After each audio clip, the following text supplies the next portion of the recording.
Y bueno, vamos a empezar con la ponencia. ¿Me das la siguiente, por favor? Bien, como ustedes saben, esta enfermedad, la Organización Mundial de la Salud, el día 30 de enero la declaró como una ESPI. No ha sido la única enfermedad que ha declarado esta organización. Como pueden ver aquí en la diapositiva, ha habido otras enfermedades que han ocasionado... para los que están... Ok, gracias. Sí. Ha ocasionado en otras enfermedades que se haya considerado esta situación, ¿no? La siguiente. ¿Cuál es el panorama mundial? Sabemos que esto empezó, justamente nos dieron nuestro feliz año nuevo, es China, porque lo reportó el último día de diciembre de 2019, los primeros casos, como una enfermedad de neumonía de etiología desconocida, y ya fue hasta a la segunda quincena de enero cuando empezó a notificar más casos a la OMS. De ahí a la fecha, pues bueno, hemos sabido por las noticias que se ha suscitado principalmente todo esto en China y bueno, poco a poco se ha ido extendiendo a otros países. Actualmente, este es lo que ha publicado la Secretaría de Salud. Se dan cuenta ya están en los países que están de color rojo, donde ya se tiene mayor la cantidad de casos, ¿no? La siguiente. Y en esta gráfica que está publicada en el último reporte, bueno, más bien ya en el penúltimo reporte de la OMS, se pueden dar cuenta, esto de aquí hacia acá es lo que pasó en China, pero ven acá lo que habíamos resaltado, desde que se detectaron los primeros casos hasta que empezó a ver la transmisión ya activa en ese país, fueron 15 días, y ven y poco fue una transmisión rápida, vean, ahora sí desde el inicio hasta este punto, casi ya un mes, cómo era ya la cantidad de casos. Esto en un primer escenario. De este lado de la gráfica, cómo podemos ver la parte de Asia, cómo ha disminuido, pero sin embargo los casos identificados en otros continentes, principalmente Europa y América, ya empezaron a detectar casos, ¿no? La siguiente. ¿Cómo ha estado el comportamiento en el tiempo, la tasa de letalidad? Desde un inicio más o menos siempre ha oscilado entre un 2 y 4%. Y como pueden verlo aquí, esto que ocurre aquí en esta línea es lo que pasó principalmente en China. Al principio la letalidad era un poco alta, o si bien donde inició este evento, pues los agarró también en forma desprevenida, una enfermedad nueva, y bueno, era de entenderse que al principio estuviera esta letalidad. De esta línea para acá ya corresponde el resto del mundo, se han estado relativamente estables, sin embargo se dan cuenta, en estos últimos ha incrementado. Y este incremento es principalmente a expensas de lo que está sucediendo ya fuera de China. La siguiente. Un punto crítico es Estados Unidos. Al principio fue uno de los pocos países en América que empezó a tener primeros casos. Sin embargo, el estado de California, que es nuestra frontera, ya tiene esta cantidad de casos. Y vean que el 65% está entre los 18 y 64 años. Vean, esta es la curva de todo Estados Unidos, cómo estaba incrementando. Por eso aquí ponen esta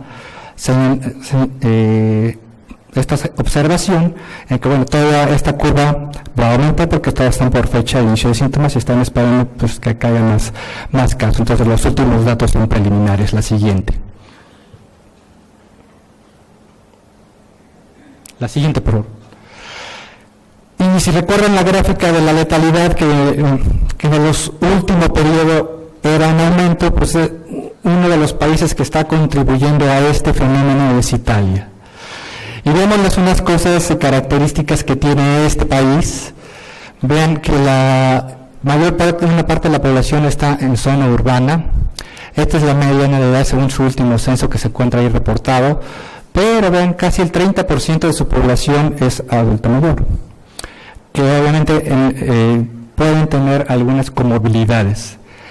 En ese sentido se ha documentado que los pacientes que tienen hipertensión arterial sistémica tienen mayor riesgo de complicaciones. Y lo que han escuchado en los medios, las noticias, que es principalmente el norte de Italia, la zona de Lombardía, donde está mayor focalizado el problema. Pero acá en estas, que son estas gráficas que son del Ministerio de Salud de Italia, al principio esta es la letalidad, que era lo observado en el resto de los países, pero vean cómo se va incrementando esta letalidad. Lo que es Italia e Irán son los dos países que se tienen la preocupación, que son los que tienen la tasa de letalidad más alta. Y ya también en cifras absolutas, es decir, en número de defunciones, ya supera a lo que aconteció en China. La siguiente. ¿Cómo estamos en el país? De estas imágenes de la Secretaría de Salud, todo lo que ven en color rojo son entidades que por lo menos ya han notificado al menos un caso con resultado positivo a esta enfermedad. Se dan cuenta, hasta ahorita casi la mayoría de los casos han sido con el antecedente que ha bajado alguno de los países que tienen la transmisión, ¿no? Entonces, y también ha tenido la necesidad de cambiarse la definición operacional en varios momentos, porque esta situación es muy dinámica y tiene que ir cambiando y ajustándose pues a la realidad de lo que los acontecimientos que van ocurriendo pues fuera del país, pero también en nuestro país. La siguiente. Esta es la situación de México.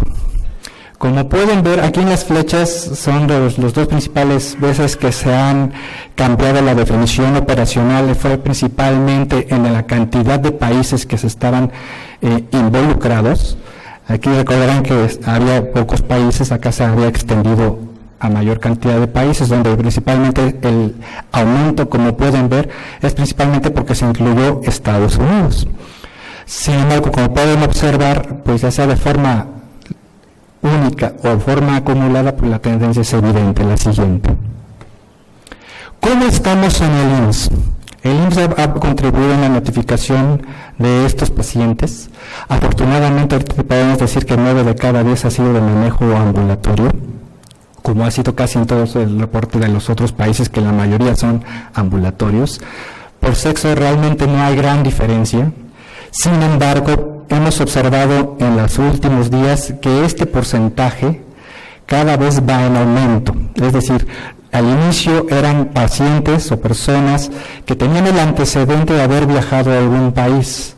Actualmente las categorías de tener contacto de un sujeto bajo investigación o contacto con un caso confirmado, en términos porcentuales esta cifra cada día va aumentando, ¿no? Lo que denota claramente lo que está pasando en nuestro país, ¿no?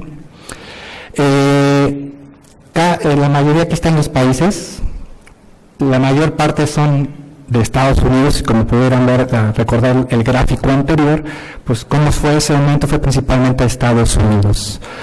El laboratorio que tenemos, el laboratorio que está aquí en este Centro Médico Nacional, es principalmente el que ha estado procesando la mayor cantidad de muestras. Sin embargo, ya se abrió para los otros laboratorios que tiene el IMSS, ¿no? Y esa es pues una gran fortaleza que tenemos nosotros como instituto, ¿no? Si bien también otra cosa a destacar, actualmente pues es una gran labor técnica que hace el personal del laboratorio, porque no solo es procesar o identificar si fue negativo a SARS-CoV-2. El algoritmo contempla todos los virus respiratorios y también influenza. Es por ello que se les hace hincapié desde la operación que se apeguen a la definición operacional, porque el algoritmo es muy costoso. Sin embargo, pese a esto también se han tenido otros éxitos. Hemos identificado las muestras que han sido negativas a SARS-CoV-2, el 16% ha sido a otros virus respiratorios, ¿no?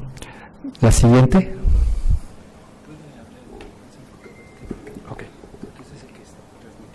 Okay. Sí.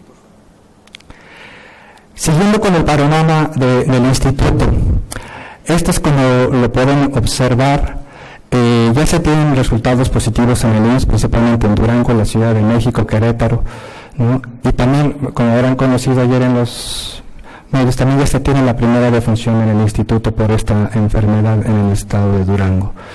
También hay que hacer una gran aportación de que, si bien casi todas las delegaciones ya están empezando a incrementar o reportar estos casos, sin embargo ahorita se está focalizado principalmente en la Ciudad de México. Y aquí destaco a 2 unidades médicas. Una, el Hospital de Infectología, que si bien se fue considerado como centro de referencia, es el que mayor cantidad de casos ha reportado y también de casos positivos, pero también en la delegación en la Ciudad de México, la UMF 28, que es una unidad de primer nivel que también es la que mayor cantidad de casos, tanto sospechosos, ha notificado, ¿no?, en esa delegación. Y como pueden ver aquí en la curva del instituto, también las flechas de color grises que marcan la diferencia o las actualizaciones de la definición operacional, y pueden ver cómo también eso se ve observado en los cambios, cómo se ve el incremento de los casos. Actualmente ayer en la noche se hizo un ajuste al Sinolave, entonces a partir de ello pueden ver todos los usuarios que se puede registrar tanto influenza como también coronavirus, ya pueden identificarlo desde el nivel operativo, y también ya se hizo el ajuste también a nivel de laboratorio para que ahora sí ya tengamos la película completa de estos casos. Es por ello que se exhorta a que participen en ello. La siguiente. ¿Qué tan grave es esta enfermedad? Obviamente el rey sigue siendo sarampión en la capacidad de transmitirse por persona.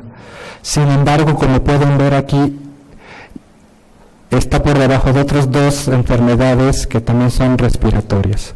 Entonces, de ahí es el cuidado que también se apliquen estas medidas que se están promocionando de etiqueta de saneamiento a distancia, de etiqueta respiratoria, ¿no? La siguiente. Aunado de que también se tiene un problema de sarampión actualmente en la Ciudad de México. La siguiente. Haciendo un comparativo en cuanto a la letalidad con sus otros, digamos, primos hermanos de coronavirus, afortunadamente aquí tenemos que la letalidad es baja de forma global, aunque bueno, ya vimos algunas excepciones como por ejemplo Irán e Italia. La siguiente. Conociendo más sobre la enfermedad, el periodo de incubación 5.2 días, aunque se ha detectado que puede ir de 4 a 7, como pueden ver aquí en esta gráfica, es muy similar a influenza. Obviamente también, pues si se capta al paciente en los primeros días, pues también tenemos mayor probabilidad de ayudarle al laboratorio y obtener un resultado positivo. Comparándolo contra sus misma familia de coronavirus, pues se dan cuenta, pues, es igual, lo que nos indica es una enfermedad aguda. La siguiente. ¿Cuánto puede durar más en otros procesos? Pues bueno, por ejemplo, de inicio de la enfermedad hasta la primera visita de estos primeros casos en China, de los primeros 45 pacientes quedan casi 6 días, ¿no? Eso también está involucrando pues, cuestiones indirectas de promoción de la salud, o de que también enfermedades, pues en cierto modo venir hasta que me siento más mal demando la atención médica. Para el ingreso hospitalario, ven, pues va ligado hasta 12 días. Obviamente esto va ligado también cuánto tiempo dura la enfermedad. Ya ahí con estos primeros datos ya nos estaba dando a cierta luz. La siguiente. Como pueden ver en la curva que está ahí de barras azules, pues ya no puedo señalar, tengo 2 micrófonos. La tendencia era al incremento, entonces como pudieron ver la propagación fue rápida en un inicio, y como también había mencionado al principio de la charla, en la gráfica de abajo, la letalidad al inicio era muy alta, después fue disminuyendo. La siguiente. En este otro artículo podemos ver de ciertos casos que fueron publicados que la mitad de los pacientes cursó con problemas respiratorios, es decir, disnea. Y ven cuánto tiempo duró la disnea. En promedio fueron 8 días, aunque pueden ahí ver el rango de 5 a 13 días, y un dato por laboratorio fue que el 63% tenía linfopenia, ¿no? La siguiente. Este es el artículo que mayor cantidad de casos se ha registrado o documentado. Son de los casos que ocurrieron en China. Si pueden ver ahí la cantidad de pacientes, son 72,000, son casi todos los que tenían identificados en su sistema de vigilancia epidemiológica de ese país. Entonces, pero también pueden ver que casi el 1% se identificó que estaban infectados, pero no desarrollaron la enfermedad. Vean, gran parte de los casos estaban entre los 39 y 79 años. Ellos consideran que esta enfermedad, como ya pudimos ver en gráficas previas, que fue una de dispersión rápida, y bueno, ellos pudieron categorizar en este documento la severidad clínica de acuerdo a las manifestaciones respiratorias o sistémicas que ya estaban presentando los pacientes. Y si se dan cuenta, entre que las personas que tenían identificado, casi el 13% tenía hipertensión arterial sistémica, pero ¿cómo cambia ese porcentaje a un casi un 40% entre aquellos que fallecieron? ¿No? De ahí la importancia de tener el control de esta enfermedad antes de que lleguen a enfermarse. La siguiente. Otra cosa importante de este artículo señala, me cambias por favor la diapositiva, es, como pueden ver en la parte de aquí abajo, son los trabajadores de la salud que se enfermaron por ignorancia o por ausencia de cuestiones en el equipo de protección personal, que eso va a haber una charla más adelante para ello. De ahí se destaca la importancia del uso adecuado, pero no solo del uso adecuado, también de sabérselo retirar, porque es en el paso más drástico, difícil, donde el personal de salud se puede contaminar y después probablemente infectar. También pueden ver ahí en el recuadro que está de color rojo, la gran cantidad de casos que están ahí entre los 50 y 59 años de edad que ocurrió en China. La siguiente, por favor. Este es el comparativo por grupo de edad. Se dan cuenta, principalmente es el adulto mayor, en los que están afectados, ¿no? La siguiente. Estas son las gráficas de cómo se fue la dispersión de la enfermedad de acuerdo a la categoría de si fue confirmado, sospechoso o en estudio. Pero la gráfica de abajo, donde están los dibujitos, esos son los casos que fueron de personal de salud que atendieron a estas personas. Se dan cuenta, también fueron bastantes en China. Y eso también se está empezando a documentar en otros países. Es de aquí el llamado de atención o de alerta aquí para nosotros, que tenemos que cuidarnos en ese sentido. La siguiente. A finales de enero hubo una noticia de un niño, se recordarán, que dijeron que era una posible transmisión vertical porque era un recién nacido. Finalmente, allá en China, después se documentó en este documento, que esta publicación, fueron 9 mujeres embarazadas, este reporte de casos, en que ellas estaban enfermas, y a los niños vieron que no tuvieron problemas en el Apgar, no tuvieron problemas para respirar, y les tomaron muestras de la leche materna, de sangre de cordón umbilical, de líquido amniótico, y no identificaron al virus. Entonces, si bien, como dice el dicho, una paloma no hace verano, pero ya desde aquí tenemos las primeras cosas para decir que por aquí no es una vía de transmisión, ¿no? La siguiente, sin embargo, se tiene que seguir estudiando. En cuanto al reservorio, al principio se habló mucho de que eran 2 especies de serpientes específicas de China, que están aquí señaladas en este artículo. La siguiente, sin embargo, después hubo un cuestionamiento por la revista Nature, que es lo que pongo la impresión de pantalla de ahí, que incluso le escribieron a los autores, porque no veían que hubiera una plausibilidad biológica en este reservorio. Como mencionan ahí, dice, les escribimos y nunca nos contestaron estos autores. La siguiente. Después salió otro artículo en que dicen, bueno, un reservorio, más bien un huésped intermedio es el pangolín. Sin embargo, más evidencia está identificando que el posible reservorio son los quirópteros, ¿no? La siguiente. Y bueno, con esto finalizo